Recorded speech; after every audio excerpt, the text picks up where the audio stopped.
Me imagino que ustedes han escuchado esto de que la voluntad de Dios es buena, agradable y perfecta. ¿Verdad que sí? ¿Quién ha escuchado eso? Que la voluntad de Dios es buena, agradable y perfecta. Yo siempre, desde que supe de este versículo, fue como que me enamoré del versículo. ¡Wow! ¡Qué lindo eso! ¡Qué paz! Qué bueno saber que la voluntad de Dios es buena, agradable, o sea, me va a gustar y es perfecta. También en otro versículo, en otro texto, había escuchado muchas veces que no debemos amoldarnos a este mundo. Y por alguna razón yo no había enlazado que las dos cosas estaban en el mismo versículo. Es como que cuando yo estaba hablando de, o pensando, o leyendo acerca de no amoldarme al mundo, era como que uno leía el pasaje enfocado en eso y seguía. O cuando yo estoy buscando que la voluntad de Dios es buena, agradable y perfecta, es como que pasaba por alto lo de encima y entonces veía buena, agradable y perfecta. Pero ¿qué es lo que dice el versículo? Miren, busquen en Romanos 12, busquemos Romanos 12, 1. Y dice: hermanos, os ruego por las misericordias de Dios que presentéis vuestros cuerpos en sacrificio vivo, santo, agradable a Dios, que es vuestro culto racional.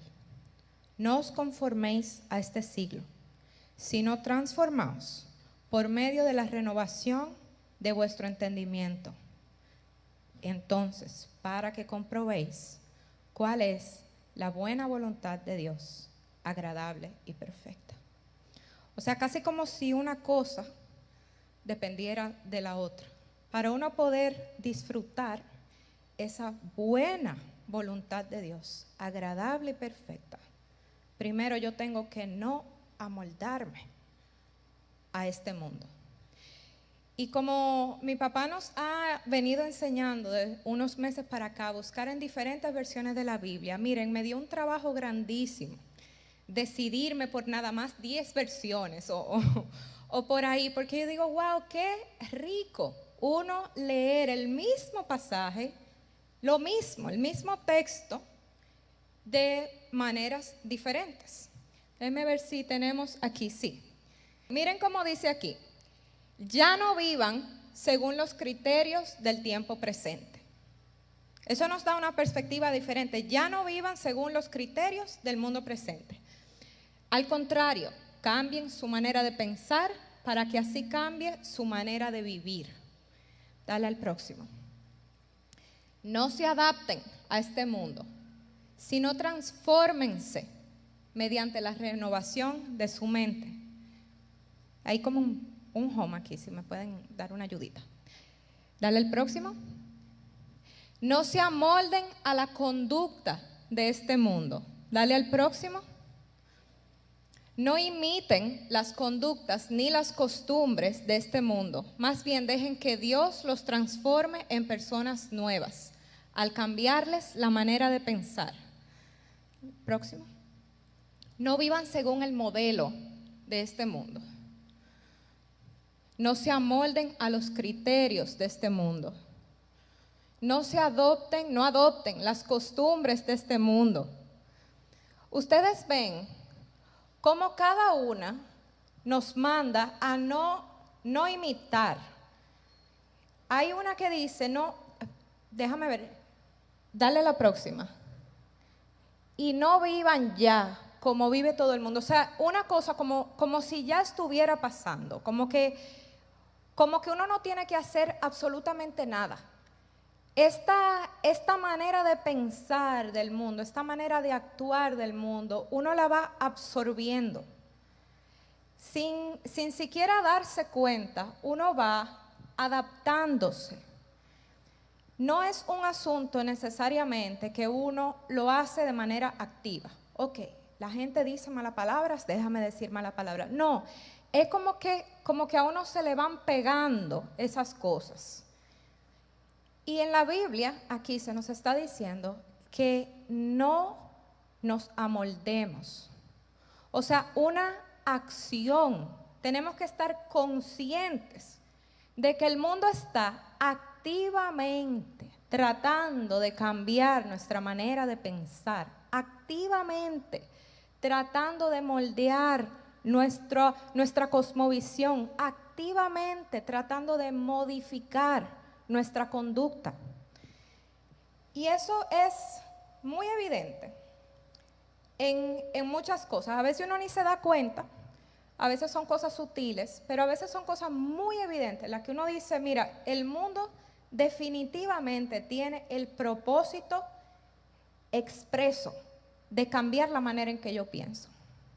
Y a veces uno no se da cuenta hasta mucho después, como ese ejemplo del sapo, que si tú metes una rana en agua caliente, va a saltar. Pero si tú la metes en un agua tibiecita, se va a acomodar, le va subiendo la temperatura, no se da cuenta, hasta que de repente rana sancochada y no se dio cuenta. No, ya cuando quiso salir ya no había tiempo de hacerlo. Nosotros, estando en el mundo, a veces permitimos que esas conductas, esas cosas que pasan, se vayan encontrando un lugar en nuestra mente y en nuestro corazón. Y les voy a poner un ejemplo muy trivial, totalmente trivial. Ayer yo estaba viendo una película con Rafael Andrés del Pájaro Loco. Es unos muñequitos de cuando yo era chiquita y veo que hacen una película como un remake, como que la ponen en vida real, con personajes así. Y el papá era divorciado y estaba con una pareja nueva. Esa pareja nueva y él se iban a ir a construir una casa en el campo, pero se iban a pasar las vacaciones juntos.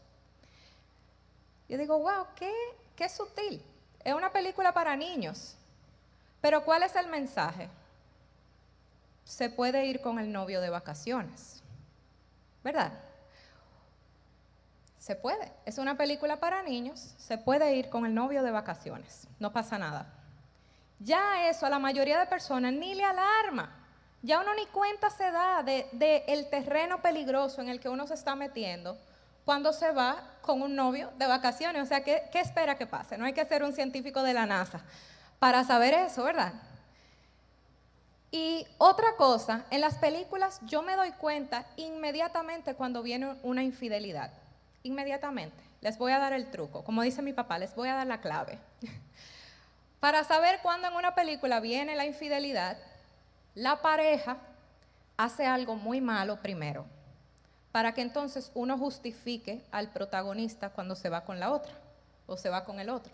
Ustedes ven, desde que una persona hace algo terrible, ponen primero al que no es el protagonista a hacer algo malo para que entonces se pueda ir con el otro. Y asimismo, una película de niños. La novia se portó muy mal, era muy impaciente, no quería ser madre y entonces se fue y lo dejó. Y entonces ya él al otro día estaba coqueteando con otra muchacha. Pero también yo vi, por ejemplo, la película de Spider-Man con mi hijo, cuando estaba mucho más chiquito, que todavía él no entendía bien el asunto del concepto de la boda. Él había visto el video de la boda de Joel y mío, y ustedes saben que en la boda, el momento del beso, y entonces ahí los declaró marido y mujer, y él entendía que el beso era lo que implicaba que se habían casado. Entonces él ve que Spider-Man conoce a esta muchacha, se cuela por la habitación de la muchacha, entra a la habitación y se dan un beso. Y dice, mamá, se casaron. Yo no, mi vida, no se han casado todavía, pero vamos a pensar que sí, que se casaron. Y ustedes ven cómo de manera muy sutil, que ya uno ni siquiera se alarma, ya uno ni siquiera lo ve como malo, uno lo ve normal, normalito. O sea, el raro es uno, el raro es el que no lo ve normal. ¿Cómo uno puede entonces, teniendo las series de televisión, teniendo la cultura en contra, teniendo la radio, teniendo la música, A veces ni siquiera es música completamente explícita de cosas vulgares, ¿verdad? A veces simplemente es una canción donde alguien está anhelando el esposo de otro, donde alguien está deseando esa infidelidad, donde alguien está sufriendo por una cosa que uno dice, caramba, dedicarle toda una canción a eso. Todo eso viene y forma, si uno no está pendiente, si uno no tiene en su mente eso de no me voy a adaptar, no voy a vivir como, no me voy a amoldar. Si uno no está constantemente pensando en esto, eso pasa sin uno siquiera darse cuenta. ¿Cómo uno lo logra? Fíjense en el ejemplo de Daniel.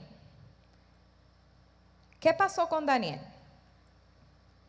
Daniel dice en Daniel número 1, en el año tercero del reinado de Joacim, rey de Judá, vino Nabucodonosor, rey de Babilonia, a Jerusalén y la sitió. Y el Señor entregó en sus manos a Joacim, y voy a saltar al versículo 3, y dijo el rey a Aspenaz, jefe de sus eunucos, que trajese de los hijos de Israel, del linaje real, de los príncipes, muchachos en quienes no hubiese tacha alguna, de buen parecer, enseñados en toda sabiduría, sabios en ciencia y de buen entendimiento, e idóneos para estar en el palacio del rey. ¿Para qué? Para estar ahí. ¿Dónde? En el centro, en el palacio del rey. Y que se les enseñe las letras y las lenguas de los caldeos, o sea, un discipulado. Y les señaló el rey la ración para cada día, lo que van a comer, de la provisión de la comida del rey y del vino que él bebía, y que los criase 3 años, o sea, vamos a decir un curso intensivo, para que al fin de ellos se presenten delante del rey. Entre estos estaban Daniel, Ananías, Misael y Azarías, de los hijos de Judá. A estos el jefe de los eunucos puso nombres. Puso Daniel, Belsasar, a Ananías Sadrach, a Misael Mesac y a Azarías Abednego. ¿Qué uno ve con esto? ¿Qué atacó? ¿En qué se enfocó el rey? Ese rey se ve que no era nada tonto. Nada tonto. ¿Qué hizo? ¿Cómo tú te ganas el corazón de un adolescente, de un joven? Por la comida. Cuando yo estaba en la reunión de jóvenes, cuando yo era parte de tribu, miren, cada vez que yo quería lograr que un joven de eso hiciera algo, le ofrecía un brownie y listo. A mis pies. Ya, mira, no te preocupes, ven, sí, ayúdame un chin más, un brownie, miren, estaban felices, totalmente pagos. Pero ¿qué pasa? En ese tiempo había mucha comida que era prohibida para los israelitas, mucha comida que los israelitas no debían comer. ¿Y qué hizo el rey? Él comenzó a cambiar su apetito. ¿Cómo eso se ve, digamos, en el día de hoy? ¿Cómo uno se va cambiando el apetito? Digamos, no en el sentido de la comida, pero quizás comienzan a gustarnos los chistes subidos de tono. Quizás dejamos pasar ciertas palabras. Quizás no nos molesta tanto una mentirita blanca. Quizás uno no necesariamente habla mentira, pero no dice toda la verdad, porque es común. Uno se acostumbra a la manera de manejar de la cultura, uno se acostumbra al braveo, al tigueraje. Uno va cogiendo costumbres que no son buenas, que no son propias, que no son de donde es nuestra ciudadanía real, que es del cielo. ¿Cómo más hizo este rey para cambiar a estos jóvenes? ¿Qué otra cosa hizo? Fíjense que les cambió su identidad. Les cambió su nombre. A mí me resulta hasta indignante, ¿verdad? Una cosa que pasó miles de años atrás. ¿Cómo les cambió el nombre con el significado de su nombre. Daniel quiere decir Dios es mi juez. El nombre que le puso este rey fue Bel, el Dios protege al rey. Lo que significaba su nombre, de la manera que te iban a llamar siempre, ya no es Dios es mi rey. Es este Dios protege al rey. El Azarías quiere decir Dios se ha revelado o Dios ha ayudado. Se lo cambiaron a Abednego, un servidor del dios Nebo. El nombre de Ananías, Dios es piadoso o Dios es misericordioso, posee gracia. Le ponen Sadrach, el servidor de los dioses. Misael, que significa el que es lo que Dios es, o quien como Dios. Le pusieron Mesac. Ahí hay unas dudas sobre el significado, pero el que tiene más aceptación es el que es lo que es Aku, otro Dios. O sea, desarraigando de ellos su identidad, les conquistan cambiando sus gustos, cambiando sus apetitos, cambian su identidad. Y eso uno lo ve, por ejemplo, aquí de manera muy evidente con el colectivo LGBT. Ellos han cambiado esta manera de pensar, esta conducta, esta orientación, este gusto, esta preferencia, como quieran llamarlo, y lo han convertido en toda su identidad. Yo soy esto. Yo me identifico como esto. Es como que esa conducta, ese asunto se vuelve la totalidad de quien yo soy, de qué es mi identidad. Y la otra cosa que atacó el rey fue la forma de ver el mundo. Él parece que no fue que simplemente los dejó en su casa, no, eso era como un curso intensivo, era para estar en el palacio, para estar ahí aprendiendo las costumbres, para educarlos en las palabras, en cómo se habla aquí, qué se dice, cómo uno se conduce, cómo se comporta, qué es lo que yo tengo que hacer. O sea, era un asunto completamente intencional. Ellos tuvieron que aprender las letras y la lengua de los caldeos. Y esto es lo que nosotros llamamos una cosmovisión, o sea, una manera de ver el mundo. Él estaba alterando la manera en que ellos ven el mundo, la manera en que ellos perciben la realidad que está fuera de ellos. Y uno puede pensar, óyeme, pero realmente es muy difícil vivir en el mundo, estar en el mundo, pero no ser del mundo. Vivir en el mundo, estar en el mundo, pero no amoldarme al mundo. Cada vez que yo leo esa oración intercesora de Jesús, me toca profundamente el corazón. Y dice en el capítulo 17, versículo 9, Jesús ya en su etapa final, orando por los discípulos, dice: yo ruego por ellos, no ruego por el mundo, sino por los que me has dado, porque son tuyos, y todo lo mío es tuyo, y lo tuyo es mío, y he sido glorificado en ellos. Ya no estoy en el mundo, pero ellos sí están en el mundo. Yo voy a ti, Padre Santo, guárdalos en tu nombre, el nombre que me has dado, para que sean uno, así como nosotros somos uno. Cuando estaba con ellos, los guardaba en tu nombre, en el nombre que me diste, y los guardé, y ninguno se perdió, excepto el hijo de perdición, para que la escritura se cumpliera. Pero ahora voy a ti. Hablo esto en el mundo para que tengan mi gozo.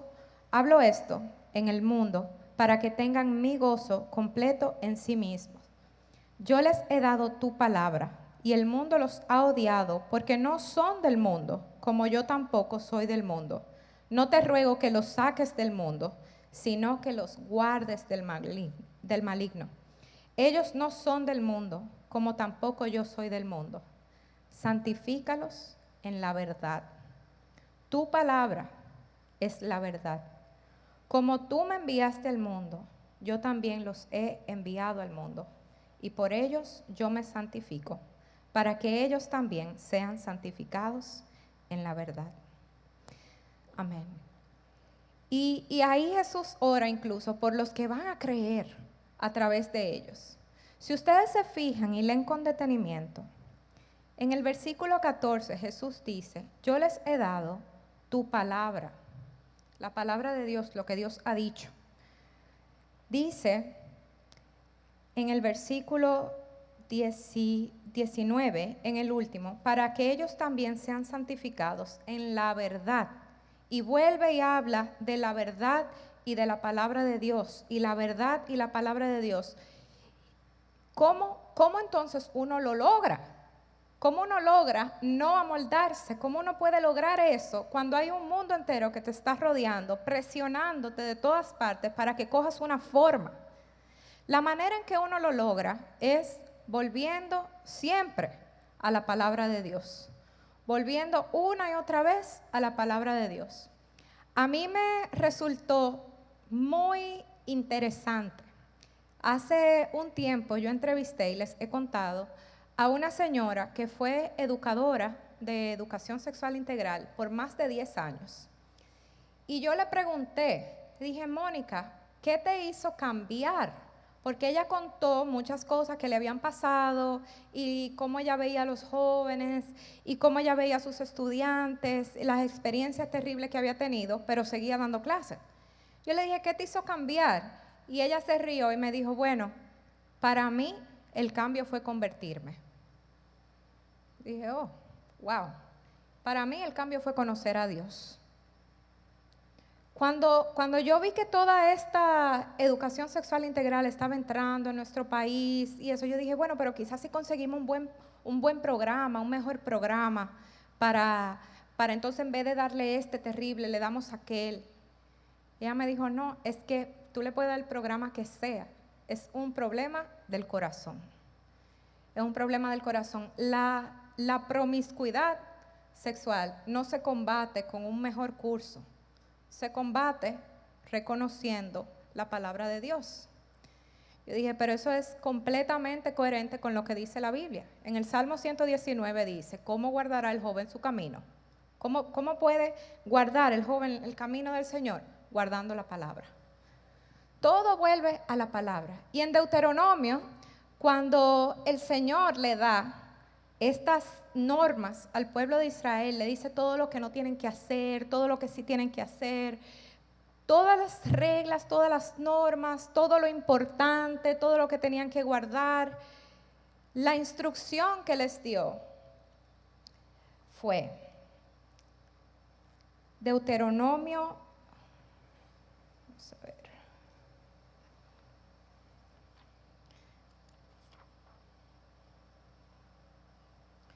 Deuteronomio 9, déjame ver qué.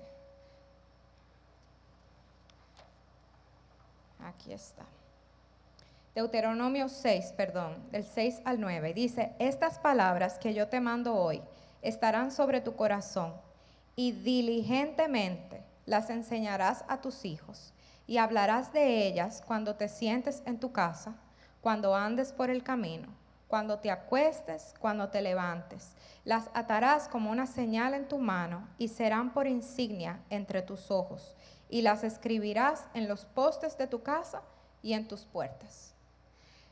Eso no suena a un asunto muy pasivo. Eso no suena a un asunto como de darle una instrucción una vez a la semana, leerle un versículo. Eso suena a una intensidad grande. Y miren la primera parte, porque casi siempre yo como estoy investigando y averiguando acerca de la educación y la crianza y todo eso, me enfoco en la segunda parte como, perdón, y diligentemente las enseñarás a tus hijos, hablarás de ellas. Pero es como si yo me volara el versículo 6. Lo primero que hay que hacer es, estas palabras que yo te mando hoy estarán sobre el corazón de tu hijo. No, primero tienen que estar sobre tu corazón. Estas palabras que yo te estoy mandando tienen que estar sobre tu corazón. Tienen que hacerse parte de ti. Todas esas normas, todas esas reglas que el pueblo de Israel tenía como siempre, como todas las normas y reglas que el Señor nos da a nosotros, son para nuestro bien.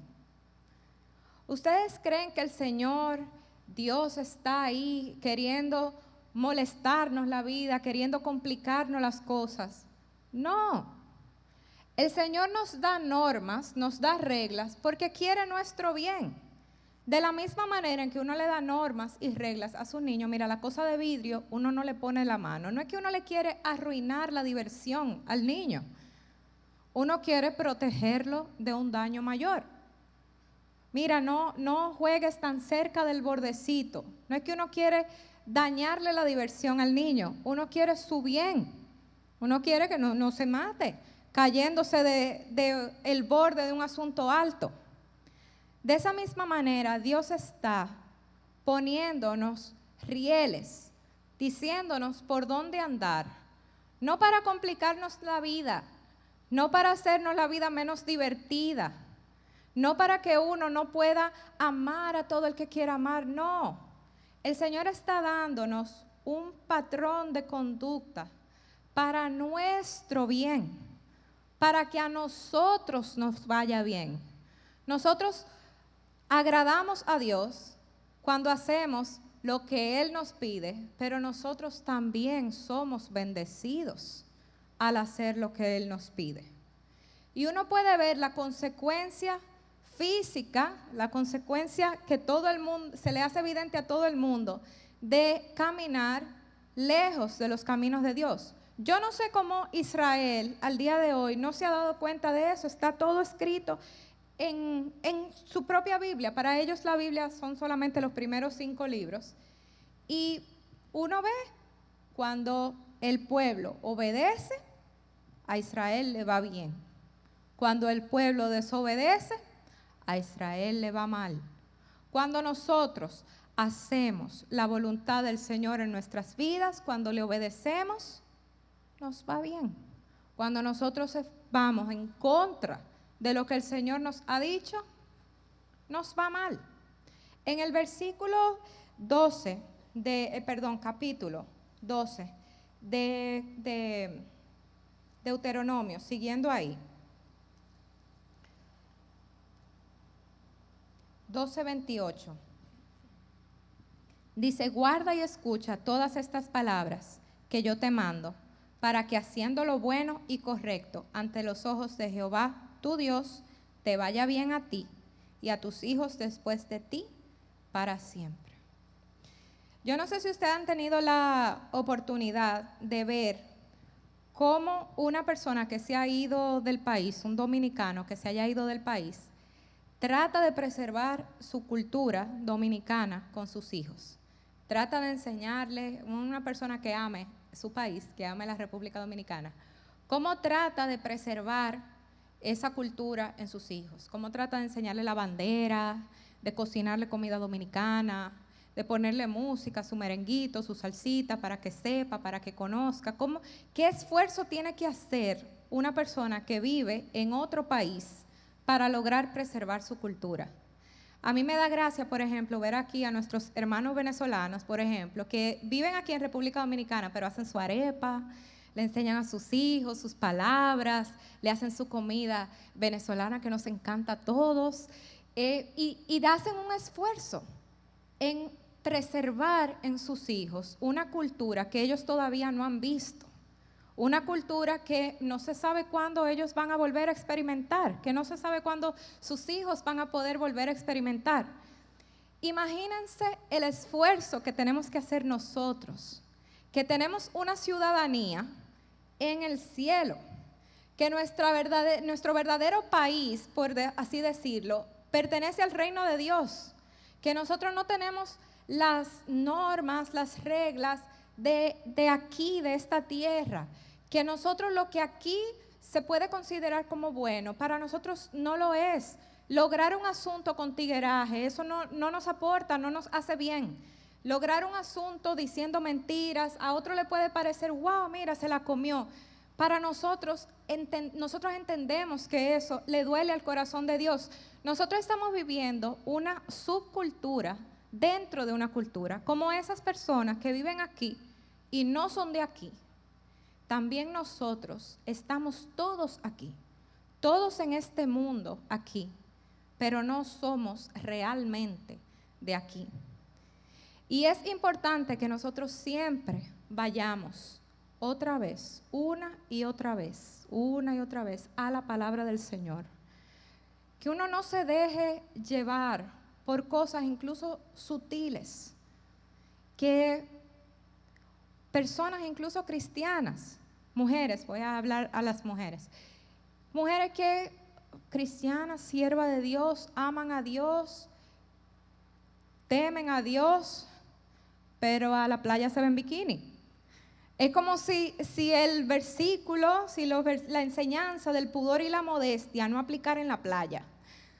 Que hay una boda y uno se viste con decoro, con modestia, pero a la boda entonces, ya ustedes saben, el rajado de aquí arriba, el straple de aquí, es como si la palabra de Dios del pudor y modestia no aplicara cuando se trata de una celebración X. No, hermano, hay que volver a la palabra de Dios. La palabra de Dios no se adapta a la circunstancia que uno está viviendo, siempre se aplica, siempre es la misma palabra de Dios, siempre es la misma instrucción, y esa instrucción es para nuestro bien. Yo les animo a reflexionar, a hacer un esfuerzo y reflexionar en sus propias conductas, su propia manera de ser, su propia manera de actuar, su propia manera de pensar, para que nosotros de manera activa, de manera consciente e intencional, hagamos un esfuerzo de no adaptarnos al mundo, de no permitir que en nuestra mente nosotros veamos cosas como normal, que no son normal para nosotros, que no son buenas para la palabra de Dios, que el Señor explícitamente nos ha dicho que no hagamos. Les voy a dejar con este pasaje para terminar, el equipo puede ir pasando, de Salmo 119, 9 al 16. Dice: ¿con qué limpiará el joven su camino? Con guardar tu palabra. Con todo mi corazón te he buscado. No me dejes desviarme de tus mandamientos. En mi corazón he guardado tus dichos para no pecar contra ti. Bendito tú, oh Jehová, enséñame tus estatutos. Con mis labios he contado todos los juicios de tu boca. Me he gozado en el camino de tus testimonios, más que de toda riqueza.